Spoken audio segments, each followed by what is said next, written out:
everyone, and welcome back to another episode of Always Open. I'm your host, Barbara Dunkelman, and today I'm joined by two amazing, wonderful ladies, starting with Kai Cook. Hi, I'm Kai. Welcome back. And BK in the house. What's good? How are you? Good. It's glad to be back. I know. Nice. I'm so glad to have you guys back on the show. Oh, It's yeah. been a I didn't know hot she was second. going to be here today. Oh, Until I really? saw her She was walking gonna in. be here. Oh.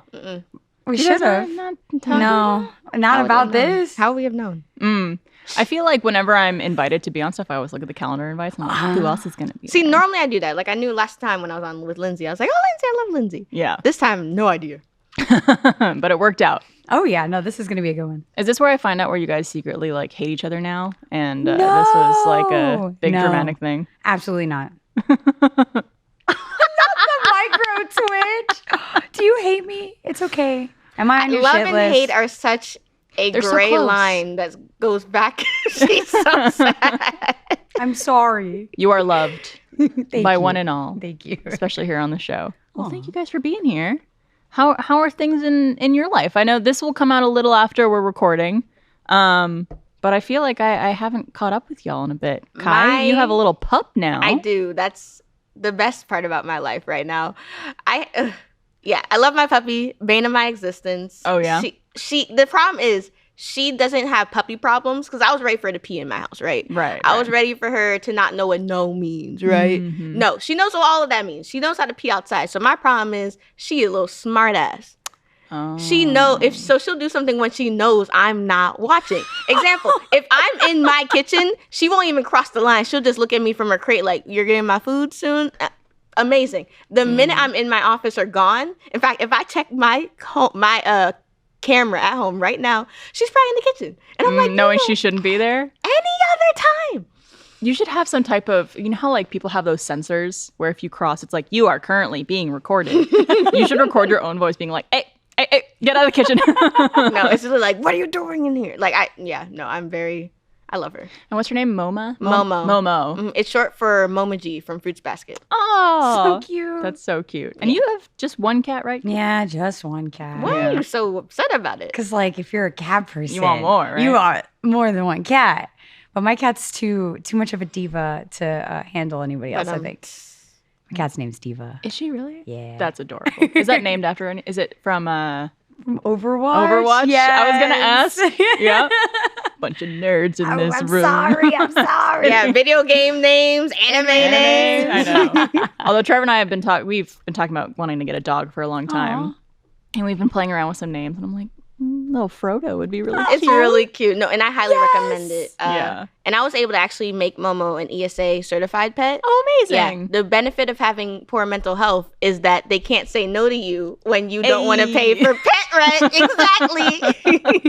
Hey, there's got to be a silver lining. Yeah, somewhere. All right, well, let's kick off the show with an icebreaker question. Ooh. We've been doing Would You Rather questions lately, which I love. And usually I've been like just getting these from the internet.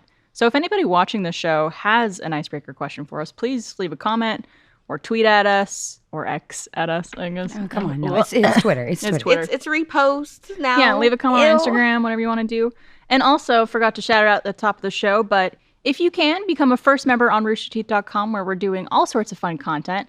It really helps support what we're doing and what we're making more than you know. So if you can, either come on over to roosterteeth.com to watch this show and every piece of content we make, and become a first member to help support everything we do. Pretty please.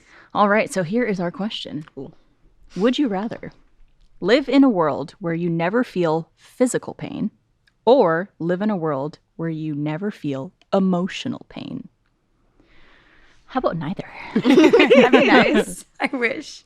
Kai, you have some thoughts? I have some thoughts, but I always say my thoughts first. So I'm going to let you say your thoughts. I have basic thoughts. I hear that question and immediately I'm like, yeah, physical pain, please take it away. Mm-hmm. Never want to feel that again. I've already dealt with so much emotional pain that I think I can keep handling it. Yeah. I've like built those walls. I'm ready, have the tenacity for emotional pain. Physical pain, I'm a baby. A like stick. You're I'm a stick. You could break me. Like, please no, that'd be nice. Yeah. I mean, physical pain could be even like burning your hand on something. That's what I'm or saying. Like stubbing or like your toe on a table. No more cramps.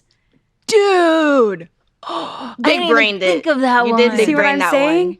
No more cramps, no more eye strain. Like, I'd be a god. I feel like that would also take away some emotional pain Okay, too at the same time, right? Also, I could get used to not feeling pain. I could probably hurt myself now that I'm thinking about it. I think people could correct me if I'm wrong, but I think there are actually people in the world who don't feel physical pain. That was what I was going to say. I'm so glad I waited for you now. In middle school, my science teacher told us about these kids that are born and don't have nerves, so they don't feel pain the way you normally do. And the problem is, the reason why we don't bite our tongue is because when we bite it, we feel the pain. Yeah. So you're still causing yourself physical damage, but you don't feel, there's nothing telling you to stop. So there's kids that will have like really bloody thumbs. They're, like when they burn themselves, of course your hand still turns red, but you don't know it.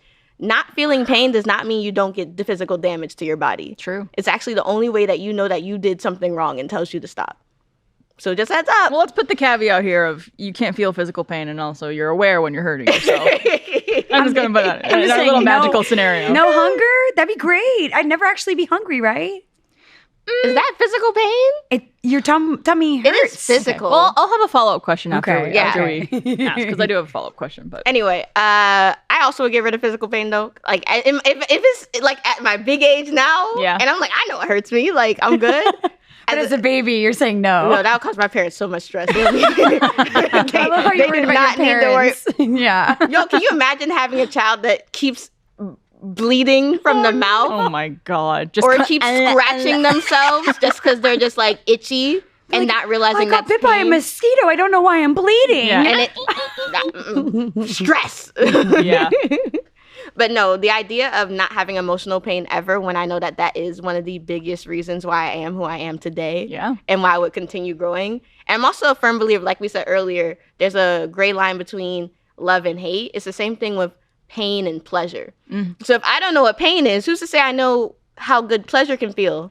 Because that's the direct opposite. You might be onto something. Okay, relax. Get your mind out of the gutter. No, wait a minute. I mean, I was thinking the same thing. Yeah. No, that's a good point, though. It's, a lot of people are like, well, you only really could appreciate certain happiness or certain like positive emotions having experienced the negative or the other side. But, I think there's some truth to that. I don't think it's necessarily 100% true, but I think it's more of like you could appreciate that. Speaking of pleasure, that's 100% true. Every single man has a G-spot in their asshole. If you are not using that, I'm so sorry, you're not experiencing your 100% pleasure point. And that comes from pain, so. All right. No, well, G-spots. A lot of us have homework tonight. But there's so many men that know it though, and they won't do anything about it. I'm like, if you're cool with the bare minimum, go off, I guess. There is an incredible, I need to link this to you guys after. There's an incredible story from Reddit of some guy discovering his pleasure zone in his asshole because his doctor did like an inspection on it. And like immediately became like stiff as a board, came immediately, like all that stuff. I'm so happy for him. And then went on like a whole journey of self-discovery of like trying different things and putting different things in his butt. And this on Reddit? Reddit? One time. It's on Reddit. It's a magical tale. It's like, I want to say 6 paragraphs, 7 paragraphs long. It's phenomenal. A magical time. Wow. Imagine if so many men, I'm sorry, people with penises born just decided one day to put something up there. Yeah. Change your life. There'd be less war. Yes, absolutely. Because there'd be no conflict. There's literally put a stick in your ass. I swear to God. A safe, non-splintery. There we go. We mean that in the most pleasurable way. Something designed maybe go to the sex shop and buy – some type of thing that's meant to go up there. Have We a are not time. responsible for anybody sticking anything in any orifice of their body. Listen, we don't kink shame, okay? No. You know? Very true. That is a rule of the I show. literally want the best for our viewers. That's why I'm saying this. I do agree with you, though. I think I would get rid of physical pain over emotional pain because I do think emotional pain is, well, it's very difficult in a lot of cases. I feel like it makes us who we are in a lot of ways. And again, it helps you appreciate certain moments a lot better and appreciate people and love and happiness and all the good feels. So Yeah, I think I was having a conversation with BK and Gavin, and this was like when we had both first started being here, like that year. And I was telling them, like, it's so hard being in the spotlight all of a sudden, and you just feel a lot of pressures and stressors from it. So there was a lot of times where I said, I'm really just someone that enjoys moments. So if I'm sitting in the moment and I feel either nothing or sadness, like that was happening a lot over that time. So literally, that was the first time we hung out, and I said, literally texted them both, thank you guys for giving me a good, happy moment. Like, I was so happy that entire night. And now we hang out every single quarter. So yeah, what's a quarter? It's a quarterly hangout. I think that's a great perspective, though. And I think, we talked about it on a previous episode as well, of like trying to really be cognizant in the moment of like, I feel happy right now. Yeah. Let me remember this and like actually be grateful for feeling this way. Because I think a lot of us tend to like enjoy time and like have a good time, but then we don't really like sit in it and think like, oh, this is a wonderful time in my life. Like even right now, I'm naturally smiling. Like it's not because the cameras are on, it's because I'm talking to you two. And it's like even just noticing like, wow, I'm smiling. Yeah. I didn't, because you don't think about it, you just do it. Just acknowledging that like, oh, this is a good moment. It's very true. I love that. Well, follow-up question. Oh. If you had to lose one of your 5 senses, which one would you choose to lose? Why would you do this to me? I know what I would. No. I would say smell for me. I was thinking that. But also I'm just like, but like when you But smell, that'll affect like, your taste, wouldn't it? that would also affect your taste, yeah. to a degree.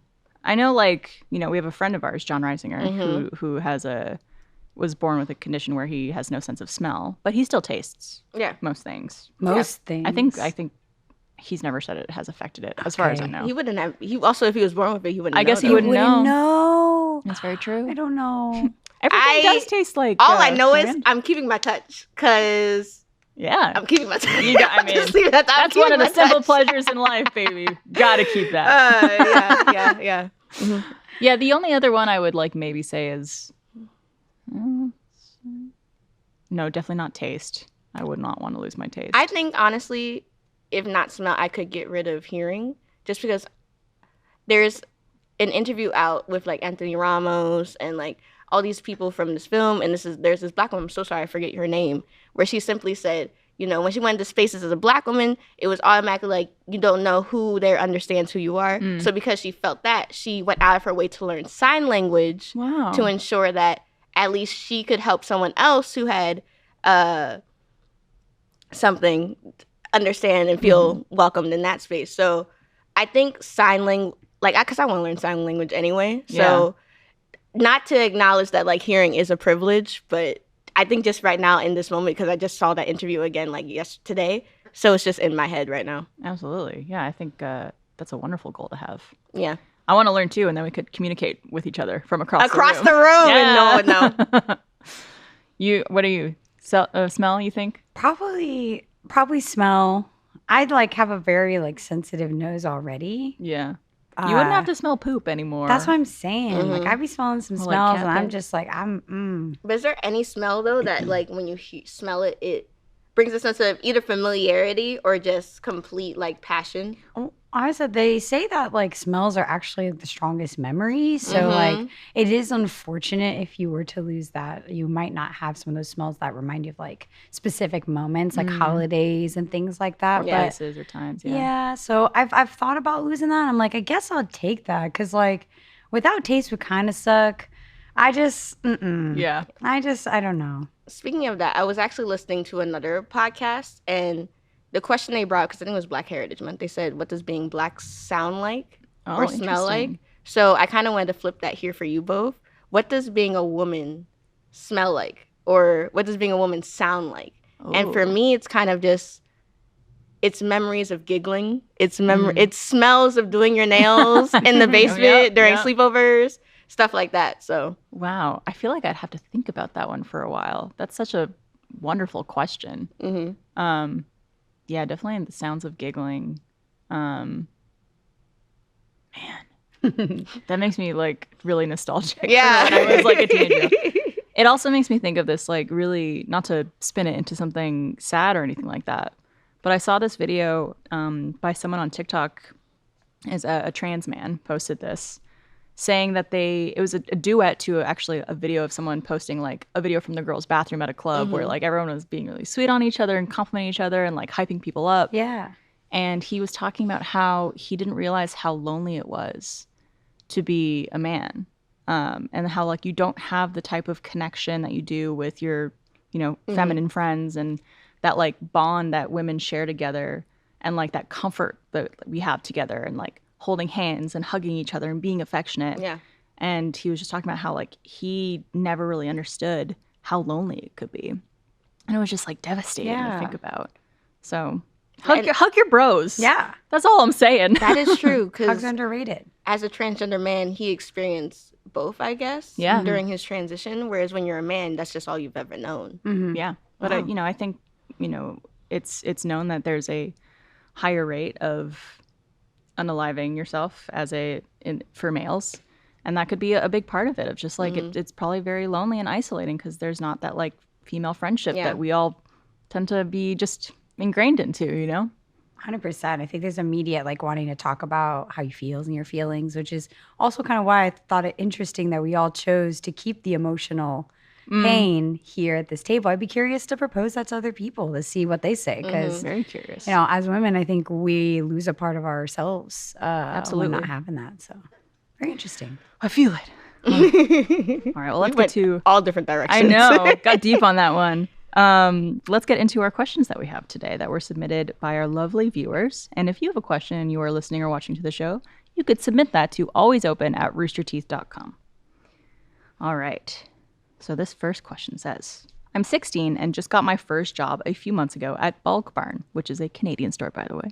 I have to learn hundreds of new codes of the products and pick up work habits to fully succeed in the job. I was doing really well for a while, then started to mess up on little things, and I've been doing very poorly recently since. And I've been so stressed. I could see it's disappointing my boss and supervisors. I really am trying. I'm trying my hardest, but I don't really learn as fast as most, and I'm so scared to fail and disappoint others. I'm still fairly new, but I feel I should have it picked up by now. I don't know if you guys have been in this situation before, but if you can you please lend some advice as to how to manage stress at a new job or first job? And if you have any advice on how to help when you struggle picking up things quickly. My biggest advice, I'll just start it off. You will get there. I think anytime you start something new, it's very daunting. Any new skill, any new job, and even picking up a new video game, it's very overwhelming and it could be. You could be in a mindset of like, I'm never going to fucking learn any of this. It's like so overwhelming. But if you take it day by day, you will slowly pick things up. It might be slower than other people, and that's okay. But I think maybe talking to your supervisor or boss or whoever and just explaining like, this is my first job. It is very overwhelming, and I just might need some extra time to pick these things up. Hopefully they're in a place where they could be understanding of that kind of thing. And if they're not, you kind of suck. I get it though. For sure. It can be overwhelming. I've been overwhelmed quite a few times, especially when you said the video game reference. Of course, I resonate with that a lot. I've been like doing a lot of games that are difficult recently. I actually attempted my first speed run. Oh, wow. In a game called Mirror's Edge, and I've been so daunted by it. And there's so many like techniques and it's all about memory and knowing exactly where to go and exactly how to do it. And you messing up is like very harsh. And I felt like that's the only time I've ever felt so anxious about performing well was like in that game doing a speed run or like in a job setting because someone is looking at your performance. You can't just give only 50%. You're trying to give 100%. Or you can't really necessarily take your time. Right. People are waiting and watching and relying on you in a sense. Yeah, I learned and I best kind of like coped with it is just like doing it section by section. Like instead of trying to do all your tasks at once, really just trying to find out what's the first one, what's the second one, and like taking tons of notes. Like I treat it like school, which is a weird comparison, but you get thrown into a job and you're just like, oh, well, they're supposed to tell me, and you realize I'm supposed to just remember it all. And I'm like, you gotta start finding all those mnemonic devices and all those school things they teach you to kind of like help you remember those things or notes or figure out your own language to communicate to yourself how to like get things done. And I found that that's been like really helpful doing it that way instead of trying to like tackle all the problems at the same time. Yeah, absolutely. What do you think, Kai?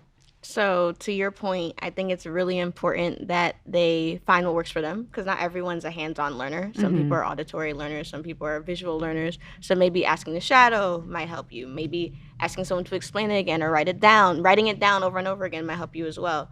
So just, again, finding out what works for you. And then this is actually a My Hero Academia reference. So anyone who doesn't know anime, I'm so sorry.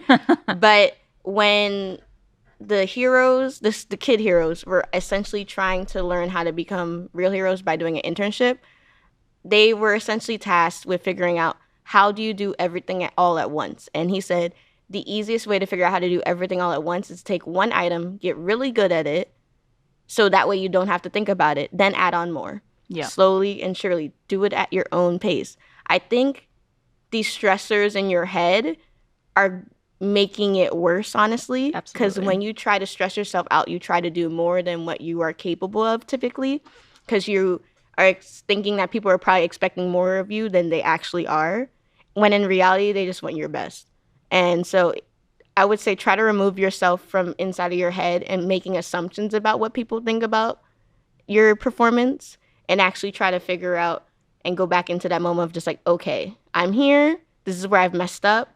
And I really feel like once you analyze where you do mess up, that makes it a lot easier for you to figure out how not to do that in the future. Because it's only really when I review myself that I'm just like, okay, not doing that again. That didn't work. Well, it's also like kind of, as you guys were saying, it ties into this thing of you could spiral, where it becomes this thing that eats on itself, where you are overwhelmed by all these things you need to learn, and then you're getting overwhelmed by that, and then you're feeling like you're messing up, and then that makes you feel like other people are disappointed in you, and that feeds into then being overwhelmed again, and it just like feeds into the cycle of I can't wrap my head around learning these things. Yeah. And when you're stressed out, it immediately impacts your performance. Like maintaining your emotional like stability is just as important as like doing the job, because if you're stressed out, you're freaking out, you're beating yourself up, you're not gonna be able to do the tasks in front of you because you're too busy being stuck in your head.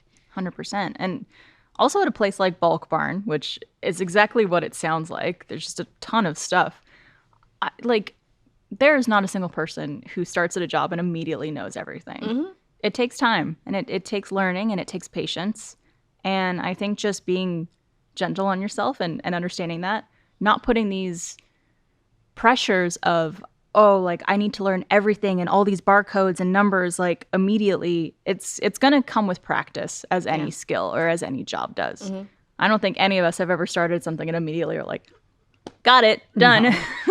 No, not at all. I like immediately think of my GameStop days, RIP GameStop. Wait, no, they're still around. I meant working at it.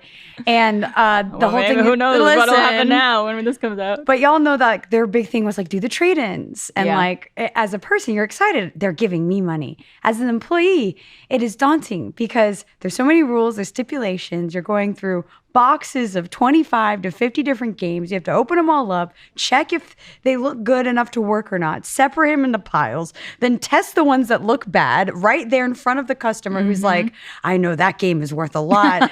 This game better run. What do you mean? And you're just like, I'm sorry. And you're sorry. You're holding up the line because that takes more than 5 minutes. And then you tell them how much you give them. You're like, hey, for these 150 games, I'm going to give you $20. Oh. And then you have to see their face be devastated at the news and explain to them why. It's like an hour and a half long process, and there are 3 of them that want it to happen. And I just immediately freaked out. But my immediate solution was to be like, I will do what I can do, and then I won't be afraid to ask for help. Yeah. Especially being new. I was like, I know I can check these. I'm confident in figuring out what ones work. I'll put you to the side. I'll manage what I can do. I don't know how to type this in. I don't remember. I can't even remember how to type this in. I chose 2 jobs, checking the discs and making sure the customer was satisfied. But did eventually working there for a while, like it became second nature to you. 100%. And I was able to watch. And like Kai said, it was a form of shadowing. I could ask questions while that person was ringing them up and putting it in the system. And I went, oh, that's how you do it now. Okay, I'm going to remember this moment rather than just trying to remember things on a piece of paper. Yeah. But I do think also, Kai, you mentioned writing things down as a way to remember. And I think that, I know for me, really helps. Like sometimes you type things on your phone. And to me, physically writing something makes me remember it a little better. So if you can, maybe bring a little notebook with you to work and like write some notes as you're like learning things and stuff like that. And again, it will take time. No one is expecting you to know this. Also, right away. we didn't touch on this point. You are 16. 16! You are 16. And I know the world seems so big at 16. I sound like my mother. But I swear to God, I know the world seems so big at 16. My first job, I was 16. I worked at Delia's. Actually, rest in peace of that. I think they might be online. I have no idea. I remember Delia's. I was so gung-ho, and I don't use none of those skills now except for how I fold my clothes in my closet. I promise you, you're so good. Like, this is so important for you right now, and it is a step in your life. One step, but a step in life. You are going to be okay. Also, congratulations. Yes. A job at Getting 16 job in is this fantastic. economy? That's what I'm saying. On In this Beyonce's internet? Like, Yeah. I still remember when I got my first job at 15 working at a Burger King. I was going to say grocery store or fast Or food. fast food. And I remember the first time I was like sat in front of the screen where you have to like put in all the, Yep. know where the buttons are. And I'm like, how the hell am I ever going to learn this? Mm-hmm. And then by like a month or two in, I'm just like, yep. And what else? Yep. Like not even looking at the screen, basically. Like you pick up things faster than you realize. Way faster. Again, just take the pressure off. It's like my mom said. It's like, if you knew your schoolwork like you knew them songs, I promise you do know the schoolwork. Right. All right. Well, thank you for your question and good luck and congratulations. Yeah. A job at 16. Also, Bulk Barn. That's where the good shit's at. Is that like a Walmart or a Target? It's Or like that Costco? that Badger guy. What's his name?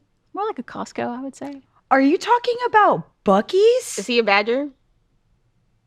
It is Buc-ee's. I am talking Sorry, about we that. derailed. It's a beaver, right? It's Is a it a beaver. It's a beaver. What's the Yeah. difference between a beaver and a badger? Is it the tail? They're just different One animals. swims, right?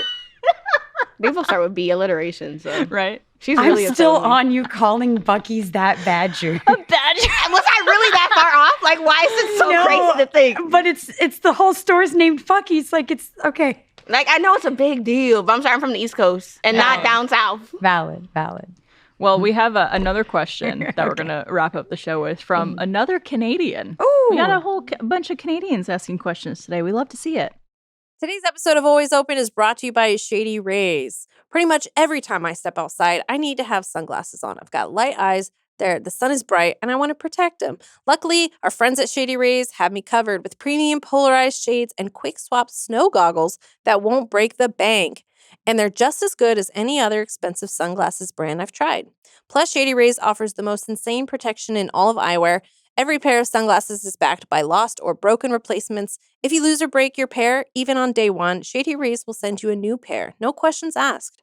I love my Shady Rays. They're lightweight. I love the tangle-free versions that they have. I can stick them on my head when my hair is up, and they just come right off and no tangly mess. They're perfect. If you don't love your Shady Rays, you can exchange for a new pair or return them for free within 30 days. Their team always has your back with personal and fast support. Exclusively for our listeners, Shady Rays is giving out an amazing deal for the season. Go to shadyrays.com and use code OPEN for 50% off 2+ pairs of polarized sunglasses. Try for yourself the shades rated 5 stars by over 250,000 people. This episode is brought to you by HelloFresh. Don't get me wrong. I love the fall. The weather is finally getting cooler and the holidays are right around the corner, but it's always one of the busiest times of the year too. And I don't know about you guys, but during weeks when I'm super stressed, it becomes nearly impossible to spend time brainstorming new recipes in the kitchen. Luckily, HelloFresh has over 40 recipes to choose from every week, so there's always something delicious to discover. Plus, their 15-minute meals are done in less time than it takes to get delivery. And with everything pre-portioned and delivered right to your door every week, it's really a no-brainer. And don't miss their fall flavors lineup, including the apple cider cake with caramel sauce, barbecue pulled pork nachos, and mini pumpkin cheesecake. My mouth is literally watering. Go to HelloFresh.com/50open and use code 50open for 50% off plus free shipping. That's 50% off with code 50open at HelloFresh.com/50open.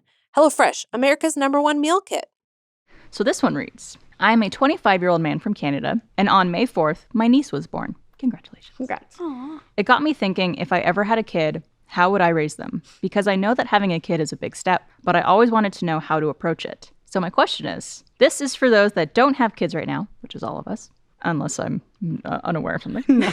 I hope to God not. Right? I better not. How would you raise your kids, and how would you approach it? Thank you for reading this, and if you want to give me some uncle advice, I will be always open to listen. Aw. But Well, we don't have kids right now. no. But I mean, you guys have pets, Yes. so that's already like a step of taking care of a living being. I'm also genuinely curious who at this table may want kids in the future. I know I do.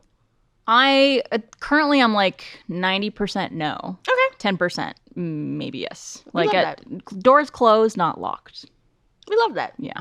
I don't think about it. Yeah. I guess it's like if you don't have to think about it until you do, you know? Yeah. Like That's why I like resonate with the question where it's like, okay, I guess you're thinking about it now. So that's already a step in the right direction. I feel like you gotta have a good heart and want to take on like having a child. It's not just as simple as buying a pet. It's a life change. It's not just a simple commitment. So I appreciate the question. Absolutely. I mean, it's good to know if you do want something and to be thinking about your, I guess, strategy in a weird way. Do you want kids, Kai? I do. Yeah. I definitely do. I say definitely. There's only ever been 2 times in my life where I've questioned if I wanted kids, and one was amidst like the elections a few years ago. I was like, that made it rough because it's like, do I bring a kid into this world? Right. And another one was when I got my puppy. Yeah. Oh, did that make you question whether or not you wanted kids because it was... Yeah. So like you said, you could really just buy a puppy, honestly. And I cut to a few years from now where Kai's kid is going to the kitchen and being like, yeah. So you could really. I adopted my dog from Austin Pets Alive. Amazing. So we love her, and I just realized I'm not as patient as I thought I was at all. And also I realized that respectfully, I love Momo. I swear to God, y'all, I love Momo. I curse her out a lot. I mean, it's not like she's gonna pick it up. But a kid. That's funny. But a kid though would. Which I would argue, I think people are a little too delicate with like Probably. not swearing. Like, who cares? I Just really tell like them how- that those are not the words for them. There we go. Because that's how Michael and Lindsay handle their children. They're very much so like, that's an adult word. Yep. You can use it when you're older. Don't ask about it now. But it made me realize, because I was actually talking to our friend Steph, and I was being very candid with her. I was just like, I don't know if I can keep Momo. Like when I got her the first 2 weeks. Probably very overwhelming. It was very overwhelming, just because it made me realize that in this moment, until she turns like 2, I literally have a shadow every time I walk around the house. Yeah. She does not leave me alone. Aww. I do not get alone time anymore. If I want In to the go bathroom? out, no. No, unless I close the door and she's crying on the other side. Oh I do my not get God. alone time in the bathroom. If I want to go out, I have to either make sure she's okay for 2 to 3, 4 hours, or I have to find someone to watch her. Yeah. I don't have that much control over my life anymore. And this is just a puppy. Just puppy, yeah. And then when you have kids, that's like the first at least 12 years. And they talk back eventually. I'm not Right? sure. They make their own decisions. I'm good. I can barely handle my cat, who also won't leave me alone. Got to check in on me while I'm taking a piss for some reason. course. But Just checking in. I'm good. Like the cat does her thing. Like I'd be happy. Maybe me in the future. Maybe I'm an adoption person. Maybe I'm someone who wants to like be able to help out and provide. But even then, I'm like, I don't know if I can handle a little beb that's also mine. It's a lot of pressure. It's a ton of pressure. And we've talked about the decision of having kids on the show a lot, because we've had questions from people who wrote in and other discussions we've had, and how a lot of us really thoroughly believe like you should have a kid if you really want a kid. If you are unsure, or like someone's pressuring you, or you're having it for maybe other reasons like family pressure or anything like that, like it's probably not in the best interest of that child to have a kid unless you are really ready and wanting to have that kid and like made that decision and are secure in it for yourself, because having loving, supporting parents is very important for a child's well-being. 100%. Especially if you have the privilege to have the choice of when you're gonna get pregnant. I was thinking the exact same thing. Like then don't like take that for granted. Absolutely. Because there's a lot of people that want kids And- that don't have as many options as we do. Or a lot of people who were given kids and didn't get a chance to be prepared for it too. Right. Or a lot of Absolutely. people that had to become parents younger Yeah. because they had to take care of, like, say, younger siblings or Absolutely, cousins. yeah. Tons of different scenarios, of course, yes. This is more of like you and your partner are deciding whether or not you want to have a kid, and that decision should definitely be up to you guys and not because of other 100%. pressures. I was gonna say though, I mean, I guess to the question, you are like you have a nephew now, is what they said. That's your practice time. Yeah. In the nicest way. Like feel it out, experience what it's like to be in that kid's life and see and learn from it. Take notes, be a valuable asset to your family through the growth process of the kid. And that's going to be your kind of tester and also like leg up when you can like look at someone's life and the techniques that they're used and see the impact versus just kind of reading books. I feel like just reading books without being able to see it is very hard to. It's different. Yeah, like to convert it. But like you're fortunate enough to be in a situation where you're there from the start. Like ask questions, be around, be present, be an uncle, and see how that feels. Maybe that'll be your answer for you once, you know, the little kid starts growing up and you're like, I know how this feels. That's my boy, you know? Yeah. I think, you know, the question also asks, like, how would you guys approach a parenting situation? And obviously that's a huge question that we can't really fully answer because there's so many aspects of that you could dive into. But something that I've noticed that bothers me in a way where I'm like, oh, if I ever had a kid, I would not do this. Yeah. I've seen videos of like a parent surprising their kid with something or like their kid experiences something really cool or amazing or important and the kid's crying and the parent's going, oh, don't cry. Like that bothers me so much because I'm like, let your kid feel, like let them express and like if they're happy, if they're sad, like let them feel those things. And someone telling someone like, don't do that. Don't express emotions. Don't feel. It just like, it hurts my soul. I'm just like, your child is like expressing. So I used to work at a school. So I did like recess monitoring, lunch monitoring. I did summer school stuff. And there was this one parent that I enjoyed watching a lot because he had a child that was maybe first or second grade. And they would do that though. They would cry. And this is a Black man. So it's like it was even more impressive to watch. He would say, I'm not telling you not to cry, but if you want me to help you, I need you to communicate to me as well. Yeah. So he was just like, so what are you feeling? Why are you feeling it? Because so it was a way to tell him like your feelings are valid, but at the same time, if you want to like help me understand, be heard, exactly, help me understand. And a lot of times kids aren't told how to express themselves. Mm-hmm. Like again, we just go back to what we do when we're instinctual, which is to cry. Because if you cry, I know I'm sad. If I scream, I'm angry. So that just extra buffer of patience to just say, hey, I'm here for you. What do you need from me right now? Yeah. To this day, I think about it, and that was years ago. That's a beautiful way to approach it. Oh, yeah. I've also heard the approach of like, you know, when a child falls down and hurts themselves and you see a parent go, you're okay. Like, oh, no, don't cry. You're okay.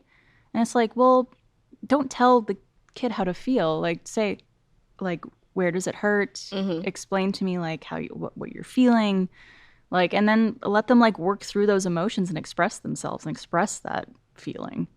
But there's just so many people who are just like, nope, don't show weakness, and it's like, oh God, that hurts my soul. Mm-hmm. But yeah, it's a big question. Are you okay? I'm good. I guess I'm just thinking like it's a pretty deep question. Yeah, I wouldn't know how to approach it. I wouldn't know how to approach parenting. I guess I would just try my best. I think that's my sentiment is like, even as much as you can plan, like preparing yourself to expect the unexpected is also like a good like thing to do as you're approaching, like thinking about being a parent. Like all of it is a very like scary looming process from the beginning, and you're gonna learn a lot about yourself and your partner through that journey of trying to like have a child. So like kind of steel yourself also emotionally for you. Like a lot of things you immediately think of like, what can I do for the kid? How can I be a good father or parent or mother? Also, how can you just be a good you? Because you need to be okay through this too before you start being able to provide for someone else. I know a lot of parents feel like they almost lose a lot or a part of themselves or a part of their identity when they have kids, since they put so much into their children. And I think that's a really important point of like, yeah, don't lose yourself, you know? Right. Like I like the energy of like the eagerness of wanting to be there. And I think that's so nice because I come from a world where maybe that's not the immediate reaction to a lot of people. So to hear that, I'm like joyous, but also at the same time, I'm like, you might not want that to be your whole entity. And if you are serious about it, like find the things that are good for you first, because once you kind of commit to that change, unfortunately, you start to take the back burner and the kid starts to take the front line, and it's going to be a hard process. So anything you can do to kind of prepare yourself for that, I feel like is how I would approach it first, before even like thinking about what's my parenting style and am I going to remember to stay awake and change diapers and what's a bottle. Yeah, like how do I teach my kid how to do this, and how do I approach language? when they go through this, or experience heartbreak? How do I walk them through that? I think a lot of parenting, I would imagine, I'm saying this not having experienced it before, Correct. is like learning what's right for you and the way you want to teach your child how to approach things in the world. And I'm sure that comes with time and learning and experience and a lot of stuff you just do in the moment. Right. Of like what you feel is right at that time. It's not really something you could be like, okay, game plan for their first breakup, game plan for this. It's like you can't really plan for that kind of thing. Yeah. You can't plan for yourself, but you'd have no idea what that child's going to be like. Right. At all. And I think that's always one of the weirdest things to me is when I see people do this whole gender reveal. Oh, and then they're upset when they see you didn't have any control of the child. You knew it was in terms of you knew it was a 50-50 of if they would have a vagina. Well, not even 50-50 because there's way more options than that. Yeah. But you knew there was a chance that wasn't going to be the one you desired the most or ever dreamed of. So when I see things like that, I'm just like, what are you going to do when they come to you and say something you don't like? Yeah. You have to, that's part of the decision of choosing to have a family. Because it will happen. Supporting them no matter what and loving that child no matter who they end up being or, what path they go down. It's, And then Michelle Obama said in her book, she was like, the first child, because you have this team behind you typically, because it's one of the first children, maybe one of the first grandchildren. So everyone's just like, oh, it's the baby, right? But then the second child, and it's like, this child's one completely different from the first child. Someone didn't teach this second child how to be like completely different. Y'all know it. Middle children, young baby children, y'all different. I'm oldest. I was a middle kid. Different. Solo too. I'm looking at you. Hey. Different. No, I'm the oldest. So oldest of how many? 3. 3. Okay. So oldest 3. My brother's the middle. So he's lucky because he's the only boy. And my sister's the baby. So she's the baby. But it's the reverse of my family where I'm the middle girl and then I have 2 brothers on either side. Yeah, we compared ourselves to the Fresh Prince of Bel-Air often. Yeah. Like I was like, I'm the Hillary, but I'm like, I'm not giving Hillary energy though. Like I'm kind of a badass in a different way. But as someone who just again I've always said I don't know anything that will happen in trajectory of my life. I just know for a fact I will be a mother one day. To the point where I've already started thinking about when I turn 30, if I don't have any prospects, I'm gonna start freezing my eggs. If I you got your plan going, baby. If I turn 35, still don't have any prospects, I'm gonna look into either adoption or so on and so forth. But again, life has just truly taught me, I don't know what could happen at anything. You literally could meet your person tomorrow. Like you really can't. Again, like almost like the first question, putting so much pressure on yourself to try to do things based on a certain timeline. Yeah. There's no such thing. Your story is your story. Yeah. So in terms of everything else in life, I would just say feel it out. See what works for you and what works for them. Listen to their communication style and also try to listen to yours. Because at the same time, there's a chance that you two won't mix right away. Like, we see that with a lot of women where there are women who, through the postpartum, they say that they actually didn't love their child the minute they saw them. That has happened before. So just take that moment and just feel it and just acknowledge it. And I think I can't even say the way to be because you could be analytical about it if that works for you. You could be emotional about it if that works for you. It's going to work out though. Yeah. I think there's like a little bit of faith there. Like it is a magical process, not to get too spiritual, but like you are creating life. It's a big responsibility and it's a big weight, but also like it's kind of unknown, and you kind of are just like letting yourself go to nature, if you will. Yeah. And part of that is surrendering yourself to having a child. It's a life change. It is a new process, and it's none of the skills and feelings you're gonna ever be able to prepare yourself for. It's all gonna be new experiences. I would say don't be scared of messing up. Be scared of not fixing those mistakes. Yeah. Like not remedying them, because everyone messes up. But I feel like it's always the actions and the intention in those moments that really matter to most people. Yeah.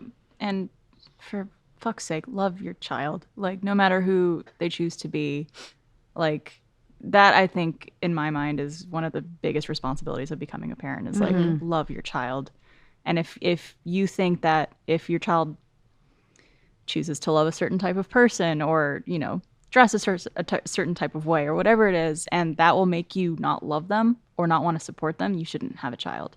And I think that's just one of the responsibilities of becoming a parent is being there for your child, supporting them, loving them, no matter what. Yeah. Period. Actual unconditional love. All right. If there's a reason that will make you not love that child, that's a condition. Yes. Think about that. Unconditional really means there is no reality where I will not love you. Yep. And if you can work on finding that and knowing what that feels like, harnessing it and channeling it, I think you're going to be a great parent. Just get one of those baby dolls. Yeah, Cabbage Patch practice. Kids. Listen, I play a lot of video games. I be raising little children. You know, play some Sims. Play some Sims, yes. Play some Sims. Get yourself little children, and then when they start going crazy, you're gonna be like, all right, listen, maybe I shouldn't be a parent because little Jimmy's stuck in a swimming pool. I done took out the ladder. Now Jimmy's dying in the swimming pool, and the kitchen's on fire, and I forgot to buy fire extinguishers. Like, see, no. All right, play some Sims. Yes, and buy a fire extinguisher. Please. Your home. You're supposed to buy them if you have your own home. This is not sponsored by Sims or Fire Extinguisher, by the way. All right. Well, thank you both for answering those questions with us. And thank you for sending in your questions. As a reminder, if you do have questions for us on the show, you could email those to alwaysopen@roosterteeth.com. All right, ladies, that's our show today. It was fun. Thank you for being here. Anything you guys want to plug? Anything you're up to lately? Oh, I'm over here checking out tons of fun stuff on Inside Gaming, streaming yeah. on Rooster Teeth's Twitch channel, Monday, Tuesdays, and Thursdays with my homies Blizz and Jack, legendary Jack Patello. So Legendary. But if you like games, fun stuff, we're there every week. You guys hanging are out. so fun to watch. Oh, So thank you. entertaining. You guys have great chemistry together, and I love the games you're doing. Please go check them out on Twitch if you haven't yet. Makes me want to vomit. I produce them. I can say that. Yeah. All right. We got Inside Gaming crew over here. I love it. Yes, indeed. Awesome. Well, thank you guys so much for watching this episode of Always Open. If you're not already, please subscribe to our YouTube channel, All Good No Worries. Come check us out on roosterteeth.com and become a first member if you'd like to support this show and all the shows we make here at Rooster Teeth. And follow us on social media at All Good No Worries. We would love to have you in all the places we are on the internet. And thank you for watching this episode. We'll see you next week.